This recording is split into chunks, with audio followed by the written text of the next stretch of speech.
S'était-il trompé de campagne? Les adversaires de François Bayrou lui reprochaient de profiter du scrutin européen pour faire campagne pour la présidentielle de 2012.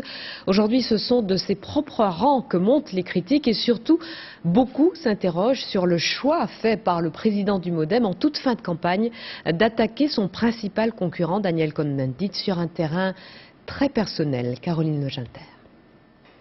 Aujourd'hui, au siège du MoDem, François Bayrou est resté invisible. La défaite s'avère très indigeste. Déjà hier soir, le président du mouvement centriste est resté enfermé 2 heures dans son bureau avant de s'exprimer devant les militants. Une déclaration aux accents de mea culpa. Je prends ma part de responsabilité. Dans une campagne très dure, je ne suis pas parvenu à faire passer le message auquel j'étais attaché. Je me suis laissé entraîner dans une polémique excessive qui a troublé. Mais au sein même du MoDem, des voix s'élèvent pour remettre en cause sa stratégie de campagne, fondée sur son opposition systématique à Nicolas Sarkozy. Il y a eu une trop grande médiatisation autour de lui.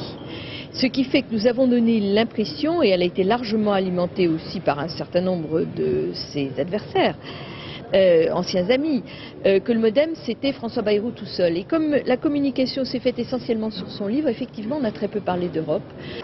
François Bayrou, un brin trop nombriliste, la question est écartée par ses fidèles lieutenants qui préfèrent montrer du doigt l'abstention et le vote apolitique. C'est comme ça qu'Europe Écologie d'ailleurs a réuni beaucoup de suffrages, au fond, sur l'apolitisme. C'est un vote citoyen, je l'ai qualifié tel que, mais je crois que c'est assez juste. C'est pas un vote de parti politique, c'est pas un vote partisan au fond.